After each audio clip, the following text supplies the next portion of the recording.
All right, let's get our other Facebook friends in here before it's officially time to go. And we got some spinning wheels again. 1 and 2. Give it a second to breathe. Welcome in, welcome in, welcome in. It is Wednesday night, the 12th of October, 2022, 6 o'clock on the dot Mountain Time. How about that? Right on time.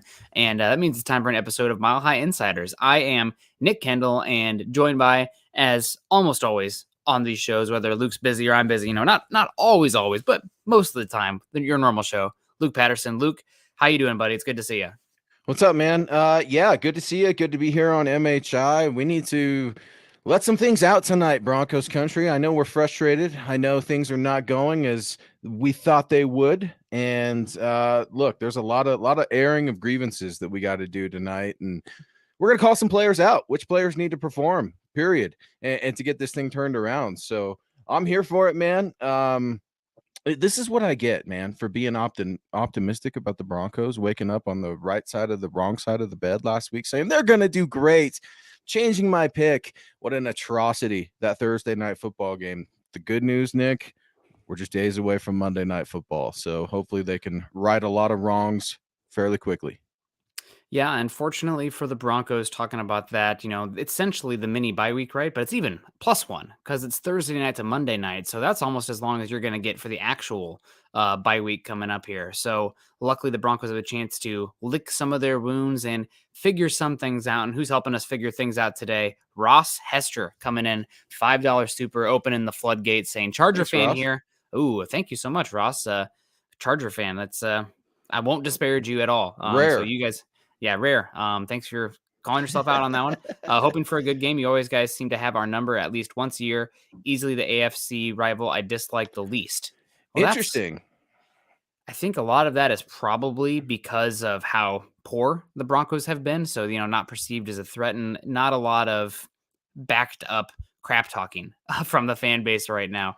The Chiefs fans, God, pretty annoying with that one. And then, of course, everybody hates the Raiders. So we appreciate you too, Ross. You guys are making me look a little bit bad though. I was hyping the Chargers this year, and now it's a battle of not who can win the most games, but who can have the least injuries between the Broncos and the Chargers. Yeah, Ross. Excuse me. Thank you so much, man. Yeah, It's cool to get the perspective from other fan bases, especially with looking at the Broncos so internally as we do. One thing I will say about Chargers fans, man, is they're dedicated and they're loyal. It's been a long time that the Chargers, I don't even know what you guys call each other. I mean, is it like Bolt Nation, or I don't know what it is. Ross, you're gonna have to let us know. But it's interesting to hear that the Broncos are kind of the heated rival for the Chargers, at least for Ross right now. And you go back to Phillip Rivers for me and just his trash talk and him saying he loved playing in Denver. It was his favorite place to play. So I think Ross harvesting, or channeling rather, his inner Phillip Rivers, and probably doesn't have as many kids, but we appreciate you, Ross. Thanks so much, buddy. yeah. And Ross said he dislikes the Broncos the least of them. So Oh, we're the least. the least. Okay, the least. Okay, well, they're not a threat right now, right? Yeah, So, I mean, we're gonna figure it out. But no, look, the Chargers. I get that they're taking some arrows, if you will, their head coach for decisions, and yeah. Keenan Allen popping off. Look, they're dangerous. Teams in this division are dangerous. I know the Broncos have talent. I know they're a little bit of a laughing stock, but the Chargers are no joke. Just because they haven't been dominant like we thought they would be doesn't mean that they're not a wounded animal ready to strike. Yeah. Both teams, really. And we got Cristiano Rodin coming in here with the $5. I don't know what currency the R is in front of this here. But he says, evening, guys, positivity kicking in today. Great. That's good to hear. I think Justin Simmons and Michael Ojemudia return is enough reinforcements to beat the Chargers, plus offense finally clicks if the offensive line improves. Yeah, it's pretty wild to see some of the offensive line advanced metrics here. The Broncos, their run blocking win rate on ESPN is really good. I saw Cushenberry and Dalton Reisner's actual PFF grades are pretty good for this last game. Not meeting the eye test for me. I don't know if it's because they're not grading the non-one-on-ones and they're protecting those guys, or the run games going on there. I know that the Broncos are bottom 10 in stuff rate this season. They're the second worst EPA per rush offense this season. So really just some data that is really conflicting here, but hopefully it does finally click and the offense can, heck, Can we score more than 20 points? Like, let's set the bar, just baby steps here. More than 20 points? We'll see.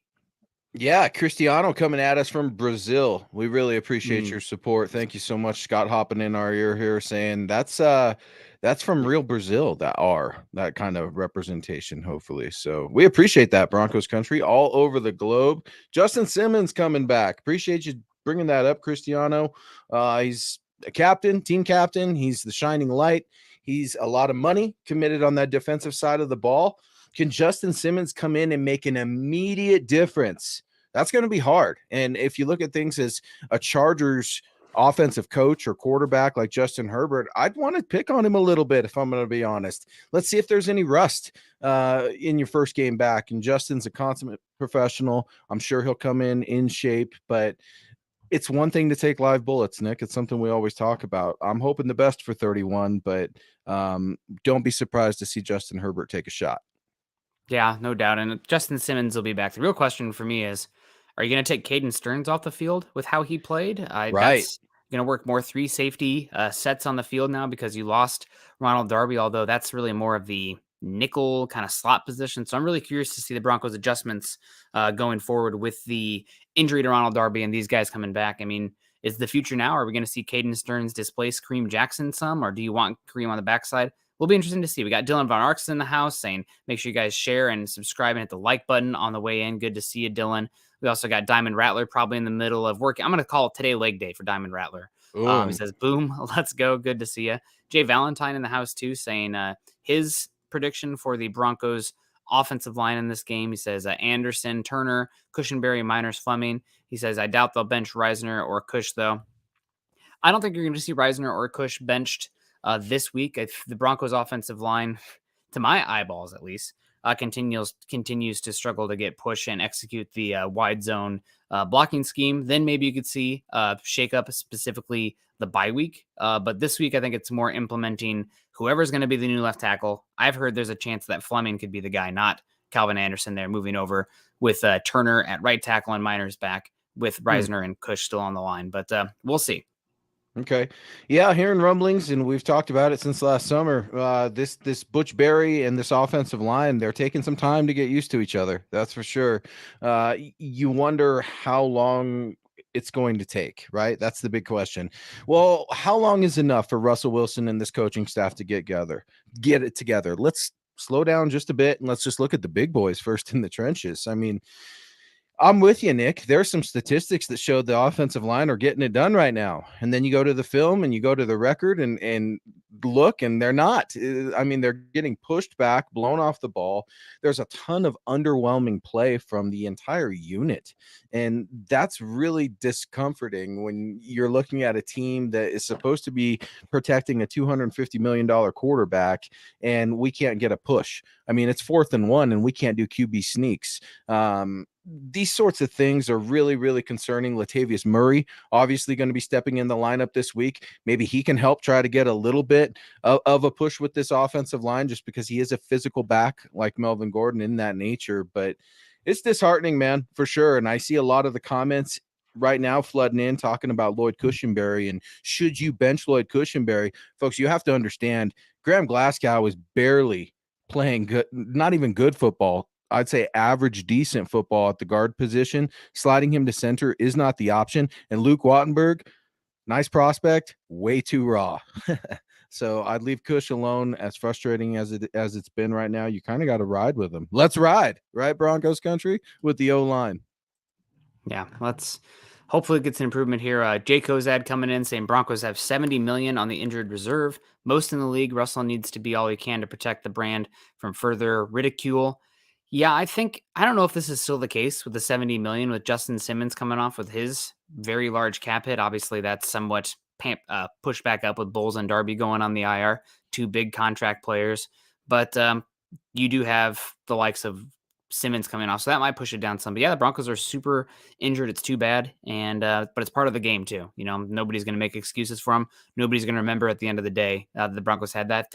You play the games. Nobody cried last year for Right. Baltimore that they had crazy amount of injuries. They missed the playoffs, and it was a forgettable season.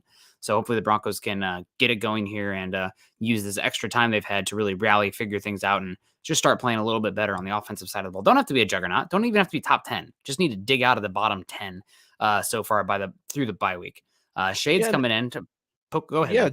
just real quick. Everyone needs to stop being so damn nervous. It looks like everyone's a nervous wreck on the offensive side of the ball all the time. I mean, these guys have done this before. I get that we put some rookies out there in different positions here and there, Montreal, Washington, whatever.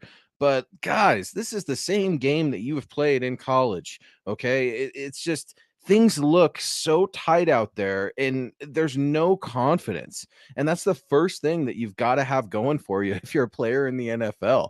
I mean, you've got so much stress, you've got so much pressure. The one thing you should have going for you, confidence, doesn't even seem to be there for this team right now. So it's really, really upsetting. And it begs the question that Shades is asking, and a lot of people are. I wonder if Drew Lock would succeed in this offense. Drew Lock's name continues to get put out there, Nick, and say, should the Broncos have been better off with just going with Drew Lock? I mean, quick peek behind the scenes here. I came into a conversation. You and Scott are debating a little bit something about the Russell Wilson trade. So, Drew Lock, would he succeed in this offense? I mean, no, he would not succeed.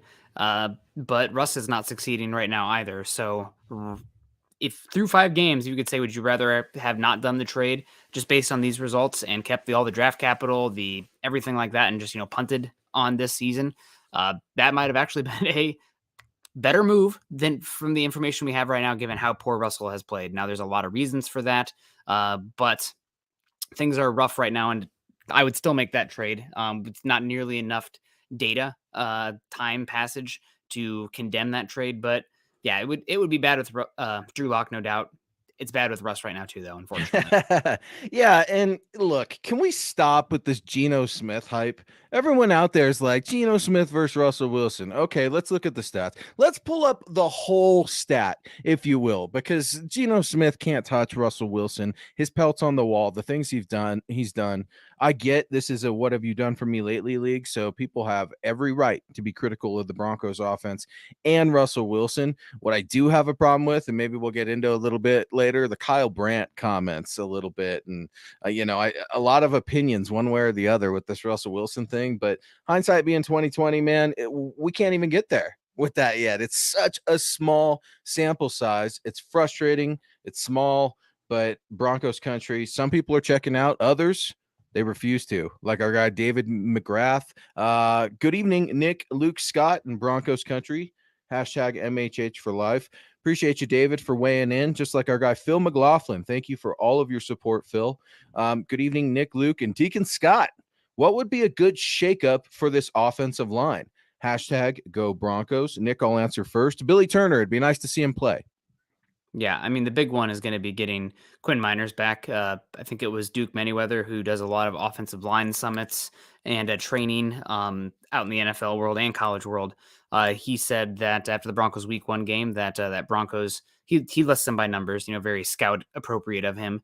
But Quinn Miners was the team's best offensive lineman early in that game. They're getting a big push, and he was looking really exceptional. Now, don't want to put the cart before the horse. Quinn Miners had some issues last year with pass protection, sometimes missing landmarks. It's a new scheme for him as well. So, him coming back isn't going to all of a sudden turn this Broncos offensive line into a top 5 unit. But I think him getting back is a much needed, I guess, bullet to this unit because it's going to give Yeah. them a lot more athleticism and power and nastiness as well. I mean, it's kind of it Mhm. looks like it's a very passive offensive line right now, which is not what this team needs with Russell Wilson. You need to have a little bit more power and efficiency with the run game. There's a lot of players looking to the left and to the right of them after bad plays on the offensive line. And that's horrible because you don't know where it broke down. Sometimes you'll have the occasional guy be like, "Yep, that one was me." But look, it's tough. This offensive line is struggling. Quinn Miners absolutely brings fight to the game, fight that you can't coach. Yeah, he would definitely be a bright spot. Billy Turner, it'd be nice to see you. Maybe that happens this week. I don't know. They're going very slow with Billy Turner and his recovery. Ton Van Tull coming in. Good evening, Broncos country. We can't even protect our 240 million quarterback. Ton, I don't know about you, but I'm worried. Garrett Bowles, man, that leg injury. Prayers up for Big 72. A broken leg, man. That's a rough, nasty injury that we saw Garrett Bowles sustain. And speaking of the offensive line, you look at the left tackle position, and Nick, you alluded to it earlier. Maybe it's not for sure Calvin Anderson over at the left tackle. Maybe he's staying at right, and perhaps Cam Fleming. I don't really know how many more options you've got if Billy Turner's not going to be playing. Yeah, you just hope and pray. Luke Wattenberg's not ready. You might have to dip into some free agency for another tackle option, but not great. Ton Van Toil coming in here saying, good evening, Broncos country. We can't even protect our $240 million quarterback. Some of that is on Russell Wilson, holding on to the football, not getting rid of it. He's also not navigating the pocket very well. I mean, he's not playing great right now. It's not ready to, say that this was a horrible trade or contract. This a lot of football left to be played. Thank God. We're like halfway through the second chapter or the third chapter. It's a 17 chapter book. We're 5 in. It's not been the story we thought so far, but there's, still a lot to go. Luckily, we got Ethan coming in saying Russ won a Super Bowl because he had top 5 defense of all time around him. Geno's outplayed Russell this year, period. Can't deny it. Yes, Geno has played better than Russell this season, but again, it's a 5-game sample size with just so much newness going on here. Geno has played well. I would bet very good money that Geno is going to have some regression coming up here pretty soon, just based on career performance. But happy to see Geno doing well. Not going to disparage him. Really liked him at West Virginia. West Virginia coming out there, and hope he can continue to play well. But the Russell Wilson still has, years of being a great quarterback as well. They're going to have to figure it out around him. A lot of season to go and time to figure it out still. Yeah, man. Look, it's getting late early here in Broncos country a little bit. Everyone is still interested and waiting to see, but that interest is fading, Nick. I'm not going to lie. I'm talking to friends of mine, season ticket holders, bumping around the Mile High City, and they're saying, yeah, right here. I was one of those guys / gals that left at overtime, and I couldn't ask why. I knew why. Even texting with my dad, he's like, look, boy, I got better things to do. Enjoy your night. I'm going to bed. And I'm like, this is a man that I grew up watching football with, got me interested in the game. Broncos country's frustrated right now, Nick, and I think with good reason. This is an opportunity for you, Broncos country, in the live comments. Let us know how you're feeling. Air those grievances, and let's say hello to Michaela Israel coming in here saying, good evening, guys. Thank you for joining MHI. Kathy Lund, another good friend of the show. What's up, Kathy? I don't blame Russell Wilson. He's been terrific for so long. It's coaching and the supporting cast, or lack thereof. Certainly a combination of both, if you ask me, Kathy. Coaching has been a problem. And one thing I wanted to ask you about, Nick, and we talked about it a little bit off air through text, but Russell Wilson's coaching, private coach, has a room down there. Russell Wilson, right, has an office in UC Health Training Center. He's got his own private coach in addition to quarterbacks coach Clint Kubiak. And then you have offensive coordinator Justin Outen. And then you have a guy named, head coach Nathaniel Hackett, who all seem to want to have their hands in Russell Wilson's quarterback mind. Are there too many coaches for Russell Wilson on this team? It's so hard to say without being there. Obviously, too many cooks is definitely an issue, but a lot of times the player the coach that the player respects the most, they're going to listen to. I mean, we've all been in situations where there are multiple people telling you what you should do or their opinion, and you're going to gravitate towards one over the other. So I think it's more of a question of the right coaches around him than anything else. But definitely some frustration, I'm sure, from some of those other coaches in there with that many people in there. This is the bed you made, trading for Russell Wilson, the spectacle of his whole team coming in there, having their own offices there in Dove Valley. But we'll see if that continues on, if it keeps playing this poorly. They don't just do that for any quarterback. They do that for a quarterback with a Hall of Fame trajectory. So going to have to play better and clean it up. But definitely something to monitor, at least going forward, for the dynamics and the feelings in regard to those coaches. And you're exactly right. We're not in the building, so we don't know what those dynamics are. We don't know what the pecking order is, if you will. But it makes me wonder, Clint Kubiak, how much of a say do you really have? Or are you allowed or empowered to do your job? because another quarterback coach is here. I mean, if I'm being honest, I know Russ is a hard worker, but look, he doesn't need a quarterback guru. He doesn't need a whisperer. He doesn't need those things. I know Tom Brady had his guy with the TB12 thing and that whole weird movement that's still happening and successfully, I guess. But those questions are certainly valid when you're losing. When you're winning and you've got all the extras, it's no problem. When you're losing, people are wanting to pull it back just a little bit. Steve coming in saying, I think Russell Wilson is trying too hard to reinvent his game. If he accepts who he is, he'll play better. I completely agree with you, Steve. He looks like a nervous Nelly out there. He's got happy feet. Just does not seem to be enjoying playing the game that he has become so great at. Lots of questions surrounding his personality. Is he authentic? Blah, blah, blah, blah, blah. Don't care. This is about winning, and the Broncos aren't winning right now. So, Russ, I don't know who this version of Russell Wilson is, Nick, but it's not anything we're used to seeing. And it's not just talking about incompletions or interceptions or missing a wide open KJ Hamler. We're looking at a quarterback, a Russell Wilson, that seems timid, that doesn't seem sure of himself. That's the concerning part, I think. Yeah. Yeah, it's too early to completely panic, but it's not been good enough. I've combed over I don't know if you saw, I tweeted it the other day, the third down conversion data, the red zone conversion data. Those are quarterback stats and things that you think are going to get figured out here. I do think it's going to click here at some point, though, and it's going to be better than it has been. Is it going to be a top 5, top 10 offense? I don't think so, but it can work its way up into the top half. And if the defense can keep playing at the level they have, that should be good enough to put you right in the playoff picture. Good enough to get in with how you started the season, a couple of winnable games you dropped. Maybe those are going to come back to bite you, but I think it's going to click here pretty soon. Guys are getting somewhat open. The quick game really is a big issue for me right now. It's just not accurate or on time. And at the same time, the run game efficiency. You need to have one of those working to be able to move the sticks and then set up those deep shots. Run game plus quick game struggling equals a lot of 3 and outs and a lot of ugly offense. Cristiano coming back in saying offense is overfeeling expectations they raised on themselves, but I see better, not great play design and play calling. Russ needs to see it better. I think this 11 days is going to help a lot. Luckily, Sutton does seem to, or Russ does seem to trust Sutton, which is great because Sutton is mostly stood up.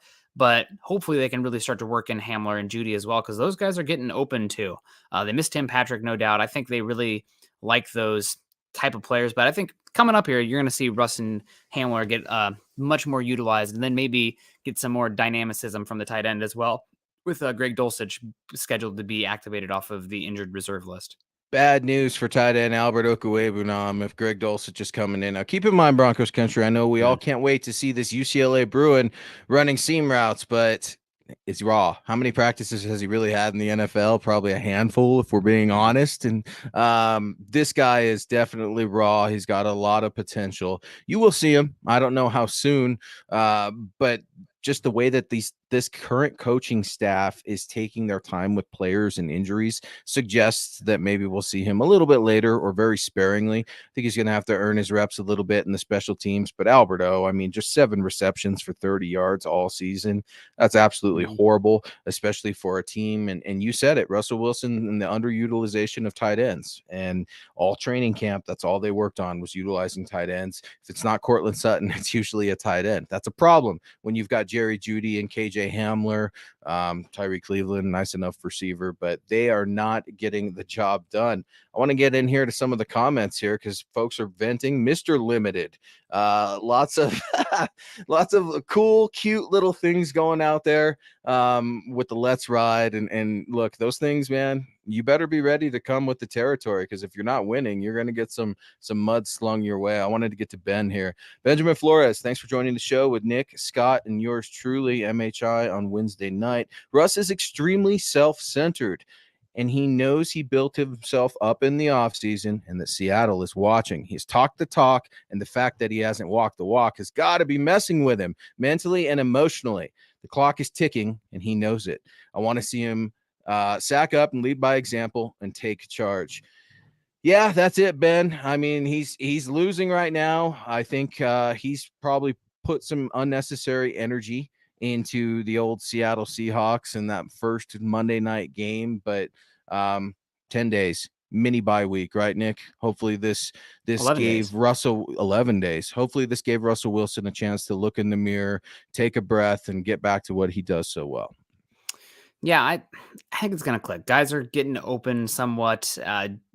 You just got to work on the quick game, the timing, and whatnot, and hopefully the offensive line continues to improve. They're gonna miss Javonte Williams. I know they made a claim on a running back that they did not get, so do expect to see Latavius Murray this week as Was it well. Christian McCaffrey, Nick? Because CBS Sports is telling me that the Broncos is fourth or third best landing spot. No, no, no.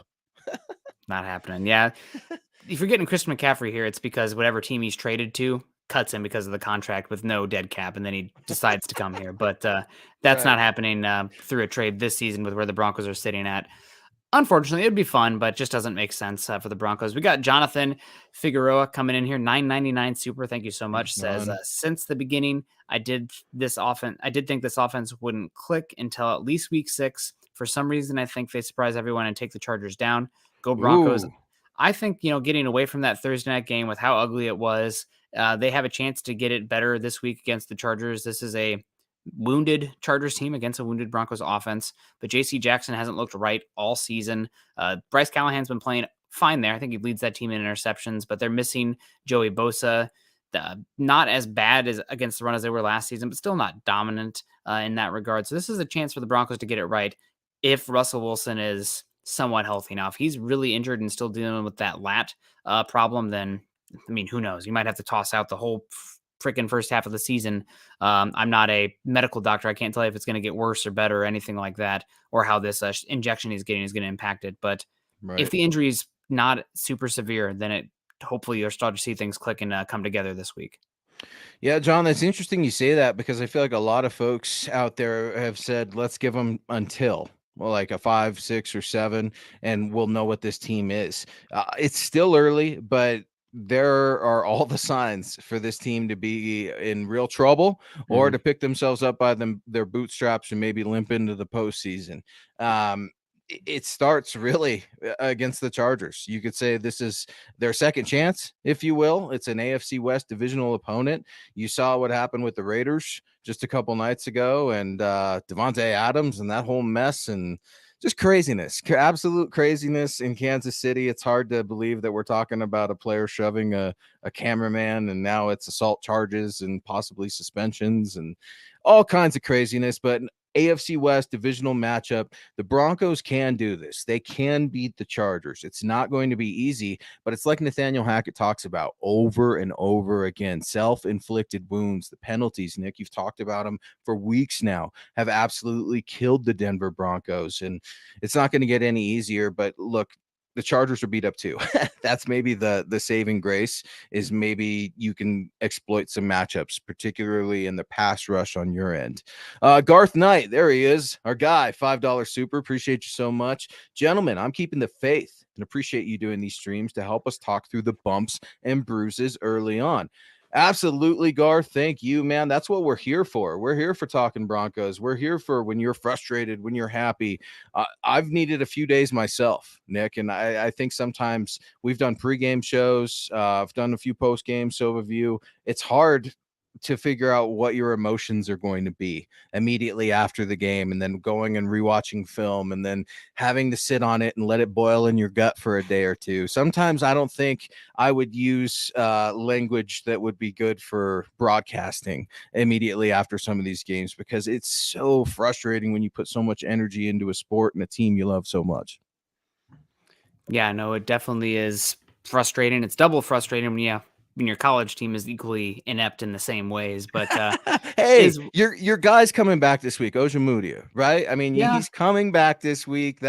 There's your silver lining for your Hawkeyes. but then you lose Jewel for a little bit week to I week. So know, you can't I have them both. know. You can't be at full Hawk force, unfortunately. But no, yeah. Speaking of Ojemudia coming back, shifting to our topic here for this Chargers game, Broncos have had a lot of injuries, and that's the NFL. Unfortunately, they are once again on the far end of the bell curve in terms of injuries so far this season, the money on it, the starters, et cetera, et cetera. But with starters going down, there are snaps and opportunities for other guys that can step up and must step up. Before we get to that, another $9.99 coming in here from Jonathan saying, I agree, guys. Head coach isn't as bad as everyone is making him out to be. The scheme has been fine. I think the game management decisions has been poor, which is not totally unexpected, but that has been poor. So he's on a warm seat right now. If they finish the season with like 5 or 6 wins, he could be out of a job. But I digress. The head coach isn't as bad as everyone's making him out to be. Last couple of games, he's had some really good play designs called to get Hamler and Jeudy open.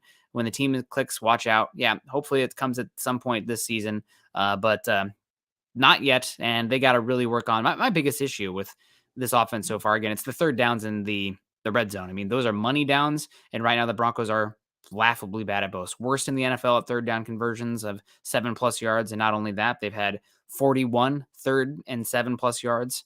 I think the league average is 22. So they're seeing it way more often, and they're terrible with it as well. And then the red zone. I mean, they're 4 for 20 or something, 22 in the red zone this season. It's not getting it done. So those are areas where got to be better. There's some guys getting open. Execution's an issue, but in the end, a lot of it falls on Hackett. Yeah, Chastity's coming in here agreeing, saying sorry, but Nathaniel Hackett can't coach. He's failing horribly in situational football. Do they even practice, or is it a bunch of walkthroughs? I wanted to get to this, Chastity, because this is a really, really good comment. Look, NFL practices and training camps are not what they should be. I haven't seen any practices this year or anything like that out there, but I was out there every year at training camp, and it's not the dog days of Remember the Titans football or anything like that. It is loose. Trying to go back and think, what was the most labor intensive day? Probably scrimmage against the Dallas Cowboys, and that's just the nature of the beast. But you're seeing players drop like flies early on due to injury. You're seeing a lot of bad football. Tom Brady talked about it a couple of weeks ago, and that's just kind of the nature where we're at with the NFL right now. And then when you start to look at the NFL wanting to embrace and add more games, it makes you wonder what the product is going to look like as a whole. I don't think NFL fans have been particularly impressed this year with a lot of early football, if we're going to be honest, going back to previous years where you're seeing barn burners between the Rams and the Chiefs on Thursday Night Football, 48-52, things like that, and that's just a sign of the times. Now, Nathaniel Hackett definitely deserves his share of the blame for the game management, and right now it's making him almost look like a villain because he's not surrendering that play calling, and it makes you wonder, does he have a natural ego to him? The one thing that we can say definitively, and Nick, correct me if I'm wrong, they're together in that building. They are the whole let's ride. They're doing it together with Nathaniel Hackett. He may come off as a player's coach, and a lot of people may roll their eyes looking at Vance Joseph, but at least this early into the 6 weeks into the season, Nathaniel Hackett, his players have his back regardless of what the media or what we might say. Yeah, absolutely. And once they don't, that's when you have some issues. But getting back to the topic here, players that need to step up for this team to right the ship with all the injuries that's going on. Who's got a golden opportunity? It's one that we talked about last time, and this will definitely elicit an earned eye roll from Luke on this one. But one of the first guys that come to mind for me is Melvin Gordon. No fumbles last week. Hey, it's an improvement. Good job, everyone. Golf clap on Melvin Gordon. No fumbles, but he was down. He was so down. Did the ball leave his hands After he was down? Yes. Okay. Yeah, after he was well down. Melvin Gordon, you did it. We need one of those certificates, right? You always see on Twitter. You did it. I mean, respect, I guess. I'm not going to walk back anything I've said, but you're absolutely right. This team needs Melvin Gordon to continue to perform, and he's a veteran, he's a pro. And Russell Wilson, he's Bay. I mean, they've known each other since college, and that's why I think he's here. So you're absolutely right. He's your starting running back. It's interesting to see how they're going to handle it with Latavius. Yeah, they need Melvin Gordon. It's a golden opportunity. We knew that before. But another thing with the Broncos and Melvin Gordon is that so far this season, Russell Wilson has targeted the running back position almost more than any other team in the NFL. The league average right now for running back targets has been about, looks like about 20 so far this season. The Broncos are at 31 targets to the running back position. So they're heavily using the running back, and that means chances for Melvin Gordon, not just in the run game, but the pass game. The Broncos' quick pass game hasn't been great. A lot of times it's because I think Russ is getting rid of the ball too early, specifically in this last Colts game. But regardless, Melvin Gordon, golden opportunity for him, a chance for him to make some money next year as well. I mean, honestly, let's call it as it is. So hopefully he steps up. The Broncos are going to need him. And if he can finish the year protecting the football, being a key part of the passing game too, as a check down option or a hot read, Broncos got a chance to make some noise. But Melvin Gordon, man, this is a golden opportunity for him to earn would be a fourth contract this upcoming offseason and a chance to lead the Broncos running game. Yeah, I'm afraid his time is quickly coming and going here in Denver. Latavius Murray, we want him to immediately be the featured back in his second week here in Denver after Broncos claimed him from the Saints. But look, this cat's got 11 rushes on the season for 57 yards, averaging 5.2 yards a carry, 1 touchdown. I expect him to be mixed in for some basic, simple things. That's what we need to see more of, in my opinion. I would love to see a ton of Russell Wilson under the center. That keeps defenses honest. First position that a quarterback reads is the safety. Well, same thing with the safeties. When they see you out in shotgun and they start getting used to your personnel sets, they know if Alberto's on the field, it's a pass. It's not exactly rocket science figuring out how to shut down the Broncos offense right now. There's too much going all at the same time. Look, Montreal Washington, I don't necessarily need him in the game right now just because we're not utilizing some of the resources we already have out there. I'd like to see a lot more mixing around with personnel sets because I joke about the Alberto thing, but it is clear. If KJ Hamler's in the game, you think it's going to be a running play? Absolutely not. I mean, like, he's not going to be blocking. Cortland Sutton, Tim Patrick, they were the blockers. Now it's really kind of Cortland Sutton, Tyree Cleveland. He's a big-bodied receiver. But Latavius Murray, for me, this is a great opportunity. You're 6'3", 230 pounds. You run mean.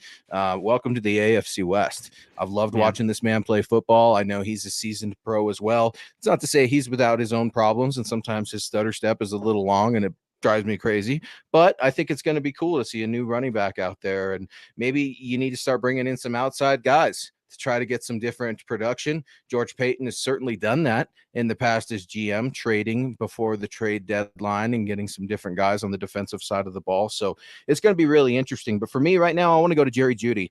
It's time to get it going. I don't know what the lack of chemistry or what it is with him, but he's averaging 47 yards a game, roughly 16.9 yards a catch. That sounds great, but 47 yards a game, I mean, he's open on some of them, to be sure. Other times, too cute in moving with those routes. I need you to be better. Let's simplify things. This is not a hard game. We make this football game way more complex than it needs to be, and I think that's exactly what's happening with the Broncos right now. Quick slants and go routes, baby. Let's do this. And this was something we talked about when the Broncos first got Russell Wilson. What is it going to look like for Jerry Jeudy in here? The quick hitters, the daggers, the deep overs. Not really where Russell Wilson had wanted to live in his career. Obviously, things change, personnel change. You got to maximize who you have there if you're a great quarterback. But so far, there was the return outside of that explosive stadium rocking play week one have not been great for the Russell Wilson to Jerry Jeudy connection. A lot of season left to go, though, to figure it out. We got Phil McLaughlin coming in here with the comment saying, our fans have actually, and happily so, but I remember in 1959 when the Broncos were born into the AFL, we went 10 years without a winning season, and then into the NFL, we go and spend 7 years losing. So I will complain like a lot of fans, but I also will be patient, looking forward to our next Super Bowl. Go Broncos. Well, Phil, man, you are better than me. I think my frustration is amplified again by watching two products that are almost excruciatingly the same, which makes it that much more frustrating because I'm getting double the frustration every weekend watching Iowa and then watching the Broncos. Also, the expectations this season were pretty high. And so far, the Broncos, I mean, you brought in Russell Wilson, you brought on Nathaniel Hackett. Everybody liked to dump on Drew Lock, Teddy Bridgewater, Pat Shurmur. I'd been there. I'm not saying that I didn't. And now this offensive output through 5 games is on average worse than what we saw last year from the Broncos. It's rough. And part of that is the league trends. Offense is down across the entire NFL right now, thanks in large part to the Vic Fangio style defense permeating throughout the league. But still, it's frustrating to watch. And fans have a right to complain, but also have also, I think, need a little bit of perspective that it's going to take a little bit of time, and the book is not yet written on this season and what this is going to be. 5,000 no-shows in the primetime game the other day. That was odd to me. Season ticket holders, I get it. It's a weird night, Thursday night. But look, let's be honest. A lot of people try to make that a 3-day weekend, even if you're playing hooky on Friday the next day. But to see fans leaving the stadium going into overtime, Nick, I've never seen that in any sport. I mean, maybe I'm just ignorant and don't watch enough sports across the world, but that is so bizarre to see from Broncos country. I mean, they are fed up. It makes me wonder how the ownership's still trying to figure things out here, get the lay of the land from what's his name? Joe Ellis, still on staff, still getting paid. So look, the accountability thing, George Payton, he's got to let his coach, he's empowered this coach, and he's got to stay out of it and stop meddling. I see George Payton's name getting kind of dragged through the mud on Twitter a little bit, and deservingly so, I suppose, because he's in charge of putting this team together. But it is so early, and it could be so much worse. I would absolutely do this trade for Russell Wilson over and over again, 10 out of 10 times. No, this team would not be better off with Drew Lock. That's ridiculous. He can't even get anything going in Seattle. Russ, he's got those pelts on the wall. He's going to figure it out. We just don't know when. Jonathan coming in, being very generous tonight. Thank you so much. What do we think about PS2 on Mike Williams? D-line on Eckler? My biggest matchup is left and right tackle with their D-line. All right, Jonathan, talking matchups. PS2 on Mike Williams, man, that should be absolutely great. It's a damn shame that Keenan Allen's not going to be playing because I was really looking forward to seeing that matchup Is he this not year. going to be playing? Was he ruled out already? Is he? I was under the impression that I know he was questionable, but I was kind of under the impression he wasn't going to play. Now, I could be completely wrong. Maybe that's just me, and I'm over speaking. Let's see if Scott heard anything. Nope. Yeah, he's just questionable with a hamstring injury, so right, I'm right. unsure. So let's say he plays. Right, to Jonathan's point, are we going to put PS2 on Mike Williams or Keenan Allen? I got to put him on Keenan Allen. Yeah, I think you put him on Mike Williams. Honestly, I think Mike Williams will do more damage vertically, and if you're going to play much more rolled coverage to the other side, I'd rather have the bodies coming down to tackle Keenan Allen, carrying Mike Williams vertically. But I think it's going to be one where they're both. Also, the fact that Keenan Allen's coming off that hamstring injury, I think it's less likely that he's going to do damage to you to the extent where Mike Williams can. So I probably use my big-bodied, lengthy corner against the big-bodied, lengthy Mike Williams. Fair enough. How about Austin Eckler and this defensive line? Draymond Jones, y'all can't forget about Dre. Should have a decent day against I'm rhyming here, right? Just like Andy Samberg on that Snoop commercial. Shouldn't have rapped. But look, right tackle, left tackle, Broncos defensive line. Man, this team should eat a little bit. The Jones brothers should get in there and be able to get after Justin Herbert. You've got to get after Justin Herbert, period. Yeah, both teams without their left tackle. Crazy. Both teams out one of their starting edge rushers. So these are two crazy banged up teams. Defensive line, Eckler went off last week, but the Browns might have the worst run defense in football through the first 5 weeks of the season. I think the Broncos will negate that somewhat. And biggest matchup is our offensive line versus our edge offensive tackles versus their edge rushers. That's definitely a big one. I think my biggest matchup is just Russell Wilson versus the coverage. I mean, knowing where to go with the football and time and whatnot, making the right reads. There are going to be some guys open. You got to maximize that when it comes. And that wasn't the case last week. Probably a lot of it has to do with that injury. Hopefully the shot that he's getting will be better. And we got Garth Knight coming in, $5 saying MHI. This is way off topic. But what of the news the NFL wanting 4 team divisions in Europe? How would that work with the AFC, NFC having 8 divisions of 4? I had heard the talk of 4 teams in Europe. I'm not sure about the logistics of how that would exactly work. Maybe they would even get rid of conferences or something and have, just an overall pool of playoff teams, because it would be unfair probably for one conference to have to play their matchups and head over there versus another conference. But there's a lot of market there and there's a lot of interest in football in Europe. So definitely a possibility at some point, but I don't know any of the specifics. I'd be really curious to see what a Broncos game would be like across the pond. Like, we're gonna find out. Be there, yeah. I know, but just to be there myself, like to see how Europe truly embraces the NFL, because all signs are pointing to what Garth Knight is saying here. I mean, the NFL every year seems to get a little bit more invested in London and branching out to this new market of fans. It Mhm. sounds like the fans absolutely love it over there. It surprises me a little bit, if I'm going to be honest, because I know that their football is absolutely huge in a world sport, and all sorts of different stuff and different strokes for different folks, if you will. But you can definitely see that the NFL wants to expand. It's going to be interesting to see how things shake out. But I mean, it's kind of cool to have football on early in the morning. I mean, that, I'm not gonna lie, is pretty cool. Sometimes it's a little taxing, because you're like, I don't know about this matchup, but the games have been good, right? I Mhm. mean, I can think of a few games offhand that have been much better than some of the Broncos primetime games this year, and they've all been early, 7:30 a.m. in the morning. Yeah, no, I mean, God, really early out here. It's like watching a World Cup game or something. It's kicking off at 6:30 a.m.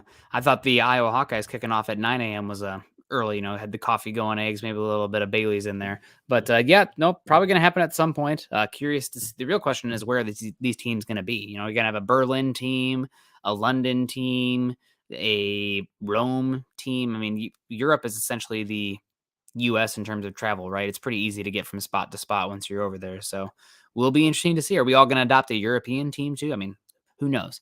Gosh, David, and then just think about too, like, what if players get in trouble over there? Like, I'm just thinking the Devonte Adams thing. Then things are a little bit bigger. I mean, like, yeah. you're breaking international law or something like that, and you wonder, man, that's a long flight too across the pond, man. I'm sure that trouble for or the opportunity for trouble could be there as well. David coming in real quick saying Jerry Jeudy won't dive for a ball or catch the ball if he's going to get hit.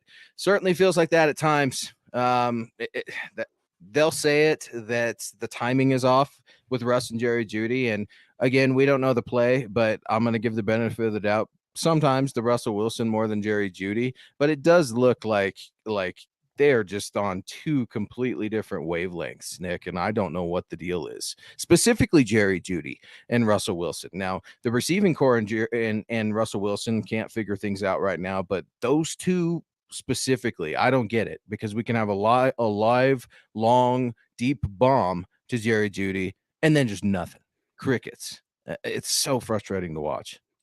Yeah, and to Chastity's point, do we know if the Broncos have those plays scripted to start the game? I think they do have to come out with the script, but it all Good depends on question.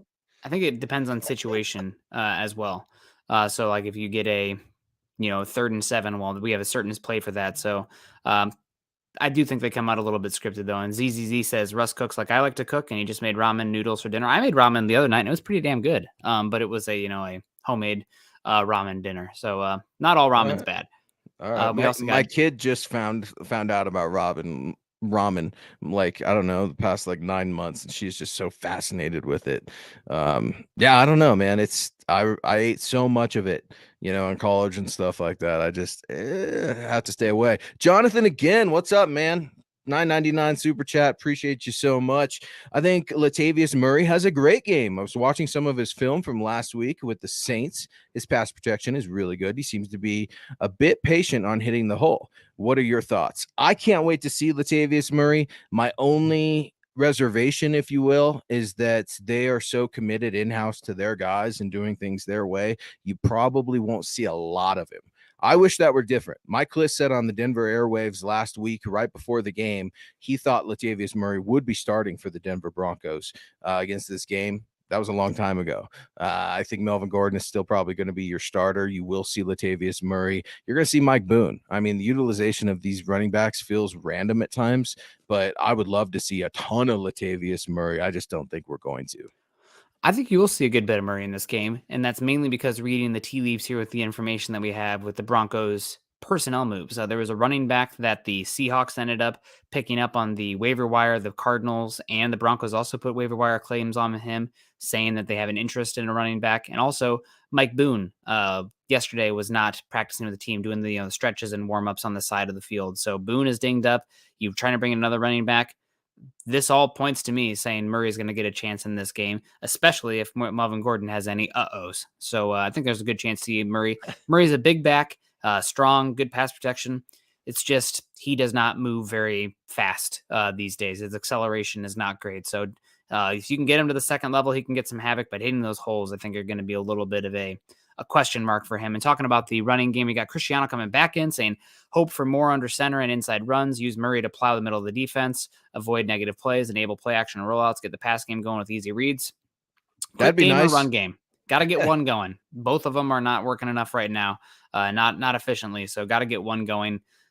Hopefully this is a week the offensive line starts to come together. I'm hoping it's just kind of a snap and like everything kind of falls into place. It's like trying to put together some IKEA furniture. You're like, oh man, the pressure's there. We're close, and then boom, clicks, everything's in. Oh, that's what it's supposed to look like. So hopefully we're getting pretty close there with this Broncos offense as well. Yeah, and then you go to sit down in it, and it actually bottoms out. That could be Melvin Gordon against his former team. Now, one of two things is going to happen, I think, just because I'm not superstitious. I'm kind of stitious. So, former team, either he goes off or he gets off, right? Like off the field. Later, you're done. No more Broncos. Man, I just think this staff is so stubborn and reluctant to change anything they're doing outside of hiring some dude from Baltimore out of retirement to be their advanced analytics guy. That's really been the only change we've seen so far in the season. I just think Nathaniel Hackett's too damn stubborn, and I think that he likes Melvin Gordon. Maybe that's the player's coach of him being, more friendly instead of a head coach is ultimately going to be his downfall. But I think they do believe in Melvin Gordon. Barely. But Latavius Murray, I absolutely want to see it. Seeing some folks come in saying Latavius is a big boy. Absolutely. I think he's 6'3", 240, something like that. He's your old school back with some height to him. But we don't need to use him in a complex offense. I mean, inside handoffs, outside handoffs, under center. Can we stop running from shotgun, Nick? Can we talk about that? If you're a good football team that has a good variation of the run versus the pass and play action, screen game, all those sorts of things, have at it, Haas. But good Lord, this offensive line, I mean, they can't get 1 yard push most of the time, and we've already lost 2 to 3 yards running out of the backfield. It pisses me off. It drives me crazy. Definitely frustrating, but hopefully it'll get better here. Jonathan again. Oh, sorry. Somebody got out of that before me. Jonathan again saying we have to avoid penalties when we start to gain momentum. It kills us every time. Also, this is the game where Washington breaks one to the house. Washington's been close, man. Just because of the nature of how much he's trying to do, I am always holding my breath because I feel like somebody's just going to come behind him and pop one of those balls out. But hopefully not the case there. But he definitely has a chance, man. He's been amazing for the Broncos so far this season. Even just flipping the field position makes the offensive ineptitude even that much more frustrating. But definitely have to avoid penalties. You just can't keep shooting yourself in the foot. Broncos have had, like I said, 41 or 44 third and sevens plus this season. They're one of the worst teams at converting those third and longs. I bet you they're probably the team with the highest rate of third and tens as well, given the stuff rate, given the sacks, given the penalties. And you take away the play action. You're in that pure static drop back game where now you have questions at tackle. It's just got to stay ahead of the sticks. I mean, first and second down, you got to be better in setting yourself up. Even first down. I mean, how many times this year have the Broncos been 2nd and 2 where they can sit there and run a play action where it's like, listen, this is a burn down. We're going for a killer on this one, or a deep shot. And if we don't get it, we're going to be able to convert 3rd and 2. No doubt about that. Just hasn't been there this year. It's been a grind, first and second down, leading to horrible 3rd down opportunities and bad rates of conversion. Yeah, I'm losing a little bit of patience with Montreal, Washington, if I'm going to be honest, just because I see so many just boneheaded moves right now. But you're trying to make something happen. You're trying to be the spark. That's the other side of the argument, I guess, right? Can you blame him? He's just trying to make a play. Okay, I'll ride with that for a little bit, but do not be irresponsible about it. That's going to absolutely kill you. Washington breaking one to the house, man. Those house calls are so rare in the NFL, and they're hard to do. It would be great, but let's just be competent right now in special teams. Dom Wayne coming in saying, what's good, fellas? I love that picture of the Broncos helmet, Broncos country representing in this AFC West last matchup of week 6, if you will, for Monday Night Football. And Nick, one thing that's going on right now here in Denver, all over Twitter, anywhere you look for Broncos information, especially milehighhuddle.com, are the Broncos going to get flexed if they play crappy against the Chargers. Or I mean, like, people are checking out of the Denver Broncos on primetime. They've been the laughing stock. Obviously, the Chargers are no joke. They're not the Colts or anything like that. But why should NFL fans, why should the casual NFL fan or Broncos fan re-engage and tune into this game on Monday night? Because it sure as hell beats a day without football. A bad football game is much better. And maybe you tune into one of my favorite Twitter accounts. Just embrace the sickos. A sicko football game.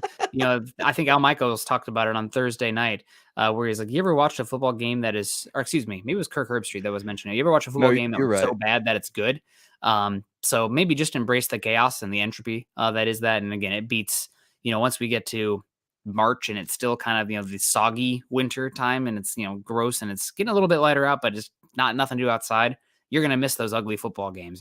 Damn well, like on those Tuesday nights, I'm tuning into like Mac football just to get that football in my veins. I don't care if it's good or not. I don't care if I know the players. Dude, well, So well, and I'm hurting right now, dude, because you're talking about you and your Hawkeyes, man. The state of Colorado, we are hurting in football, professional and college. CSU, CU, Air Force is no good when Wyoming is the golden child right now here in the Rocky Mountain Mile High region. But you're right, it's a football game, and I'll do you one better. Barney Fubble coming in with a $20 super. Thank you so much, Barney. Really appreciate that. Looks like you're enjoying the outdoors there. That really means a lot to us, Barney. It helps us keep the lights on here at MHI and MHH. So thank you very much, sir. One thing I wanted to get to real quick, Nick. I mean, like it feels like things are bad right now because they are. But would you rather be stuck where we were last year? No. Like if we were to say, look, you're going to make a deal for Russell Wilson. You're going to give all your draft capital away, and you're going to lose probably the first 7 out of your next 11 games. Are you good with that for a rebuild? And I would say, hell yeah, I'm good with it. This may not be the year. Immediate expectations. People don't have patience like me. I'm very impatient. I want immediate success, but these things are not built overnight. Matthew Stafford and the Rams, that was, I feel like, an anomaly. And obviously the Broncos trying to recreate that. But these things take time. And I hate to say that. I hate to say it because Broncos country is tired of hearing it. And I'm perpetuating the truth that is, it ain't here yet. yeah. And thank you so much, Barney Fubble. We had you come on, I think last night too. So it's kind of a new name in here, but we appreciate Right you on. so much coming in here and Thanks, supporting the show, keeping the lights on. As we wrap up here, some other players that got to step up. One for me, this is unfortunate, but this is the reality again. The offense has been lackluster so far. The defense has been good, but I'd like to see the defense start to capitalize a little bit more with their turnovers. A lot of forced fumbles, not a lot of fumble recoveries. The interceptions, though, have been ho-hum. Now, part of that is because the Broncos are playing with the lead. Other teams aren't really thinking they have to stress to do that. But no one throws at PS2. No one throws Patrick Surtain. But the one for me in this one, Justin Simmons. Justin Simmons got to show up. Russell Wilson is the leader of that team, but maybe he doesn't have to be the only true leader of that team. Maybe, Justin Simmons is a guy who's been there. Listen, we've been through these things before. We're not going to let this happen again. New expectations. We need to start taking the damn ball away. So I'm hoping that really hoping that Justin Simmons can step up coming off this injury and play great football. We'll see what the safety room looks like going forward with him coming back. But I want Simmons to step back up to that all pro level we saw 2 years ago. Yeah. How about I'll look at his running mate, his bay, Kareem Jackson. Let's go, dude. Let's play assignment sound football. Your safety brethren need you right now. Caden Stearns has been out there playing very, very well at a high level. Justin Simmons is trying to scrape some of that rust off for the first time in his career, coming off of an injury and getting back into the game. He's been an absolute Iron Man. You're the one constant in there, and your team needs you to be responsible. We know you can hit. We know you can get fined. We know you can blow up plays. I don't need that. I just need fundamental supplemental tackling and play recognition from Kareem Jackson, something that he can do. Again, pressing, something Nathaniel Hackett talked about yesterday, this team pressing. You can also be pressing on defense, especially if you're a thumper like K-Jack. Cody W coming in with a $2 super. Thank you for your generous donation, Cody. Good time to be a KSU fan, or a KSU and a KS fan. Yeah, Kansas, man. Kansas rocking it. Rock Chalk Jayhawk. I can't believe I'm saying that for their football program. Yeah, man, they've been fun. I saw their quarterback may be injured. But that would be a Oh, bummer. But really? That yeah, would be a bummer because they've been kind of a Cinderella story a little bit for the first bit. yeah. Also, I kind of feel a little bit bad for Kansas because somebody is going to throw a lot of money at their head coach, and he'll probably be gone at the end of this season. But we'll see how it plays out. We also got Jonathan coming back in, man. This is like the 20th time to Jonathan today, John, we're gonna Jonathan. We get you an appreciate you. MHI hat. Get me on Twitter at Luke Patterson LP. I've got your name and information written down, but please get at me, man. We're gonna get you an MHI lid so you can rep our show a little bit. Yeah, coming in saying thoughts on Billy Turner. Are we confident he comes in and is better than Fleming, who has been horrible in pass pro? Also, center is an issue, no push. I actually think Fleming has been definitely poor in pass protection, but not horrific. He's impressed me given how low my expectations were coming in. And once Quinn Miners went down, I think probably our best run blocker out there. Billy Turner, I think you're going to see Turner at right tackle with Fleming either at left tackle or maybe one of the guard positions. We'll see. But Turner, time for him to step up. Hopefully he does. We also got, man, you guys are killing us with the super chats here at the end in a good way. We appreciate it. Saying Garth Charge. Knight, Nick is right. I'm watching Commanders versus Bears tomorrow versus anything playoff baseball. I'm really trying hard to get into this Mariners push. Gonna be honest with you, but the Seahawks fans kind of soiled the Mariners for me, and also my Cardinals absolutely crapping the bed in the playoffs hurt my feelings as well. So baseball pretty much done for me. And we got KB82 coming in with another 499 super saying, how big is Simmons coming back? Will it be Simmons and Stearns going forward? Ooh. I'm curious to see what they do because Stearns was playing so well. I think it would be, unless something horrible happens, it'd be shocking if it wasn't Simmons and Stearns next season. But with how Stearns is taking the ball away, Simmons playing, you might see that shift happen here at some point, or you just might see more 3 safety sets. That's going to require the defense to stop the run with lighter package personnel up front. But definitely, we're talking about good problems here on the back ends, which is great because we're talking about bad problems almost everywhere else. Yeah, what's up, KB? Appreciate you, man. Hope you're doing well. One of our own in here. Simmons coming back is absolutely huge. I don't think it's going to be Simmons and Stearns going forward just because Kareem Jackson is such a leader and loud voice and personality in that locker room. I'm afraid that if you bench him, you start to lose some of your foundation.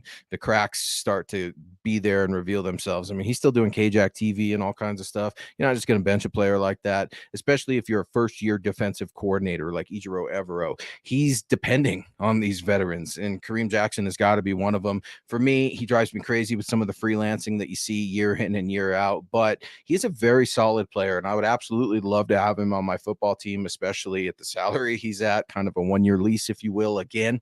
But Simmons and Stearns next year, you could see that 30-31 connection for sure. And KB, I know you're a big MMA fan, just like me. It's almost like benching, that black belt or that purple belt in the dojo for a brown belt who's just coming in there and is going to run the class for the day. There's no way, even though that brown belt has had some success in Caden Stearns, you can't do it. Otherwise, you lose the whole dojo, the whole gym, all that crazy stuff. And we are just about here at 1 hour. We had some late supers coming in there. Let's answer this question real quick. Status of Quinn Miners and Josie Jewell. We think that Quinn Miners is going to go. Josie Jewell, we think he's probably going to be out. And I do want to correct myself. It did look like Keenan Allen practiced today on a limited basis. So it does look like all signs point to Keenan Allen playing on Monday night against the Broncos, especially with that rest period. Yeah, still plenty of time for him to get right, but I think he's not going to be 100%. So I'd probably still put Sertan over there unless Keenan Allen is dicing you up. You'll have to shift your coverages, but will be interesting to see how the Broncos change here or if they change at all. It's been a defense that has been playing a lot of cover 1 and sending 5 on obvious third down pass situations. Now that Darby's out, do you trust the other cornerback to hang up in man coverage on the boundary? I don't know. We're going to find out. Will be interesting to see how they pivot as the season progresses with all these injuries that are happening and how they evolve. But guys, if we're at 1 hour and 3 minutes, we got to get on out of here. So unless there's any buzzer beater super chats coming in, like Kenneth Booker saying, I don't know. I'll leave this one for you because I think it's maybe a MMA thing. Yeah, man, I'd go with Islam and Sugar right now for sure, dude. It's tough. Man, yeah, I love fighting, boxing, MMA, all that kind of stuff. It's changed over the years for sure. It's a little more theatrical with like the WWE stuff, if you will. And speaking of that, my guy Nate Diaz, there's contract talks with him in the WWE. I'd absolutely hate it, especially being a Brazilian jiu-jitsu guy. I absolutely love watching that stuff. But KB, appreciate you so much, man. Again, thank you for your service. I know so many veterans watching, tune into the show, and we appreciate all of you guys so much. Scott on the ones and twos, you can reach out to Scott at Scout Kennedy directly on Twitter. Nick's at Nick Kendell MHH. Yours truly at Luke Patterson LP. Be sure to head on over to the mothership at milehighhuddle.com. Get at us on Twitter for the official pod at MHI_pod. You're going to see my guys in the morning at BFB/_pod. That's going to be Scott and Nick taking you for Broncos for breakfast. Again, the official Twitter handle at Mile High Huddle. And be sure to leave us a review wherever you guys get your pods. If you want to get yourself a hat, just like we're going to be sending our guy Jonathan an MHI hat or any sort of swag, head on over to the huddleuppod.com store and get your swag on. And Nick, here we go. Quick prediction for me, because I know you're not going to see me the rest of the week. I've got the Broncos winning this in an upset, 20-17. I think Brandon McManus becomes a little bit more of a hero. He's been a little bit of a villain lately, trying to figure out that special team stuff and the Twitter stuff and long snapper. But I got the Broncos stealing one in LA. Well, that would be great. I'll save mine for later in the week, I guess tomorrow. Or actually Monday morning, because it's a Monday night show. But yeah, guys, we're going to get on out of here. Make sure you're following Luke and I, like we said. And a lot of fun. Thank you guys so much for coming in and joining us today. We appreciate it. Make sure you're choosing kindness and compassion as always. Go Broncos. Broncos.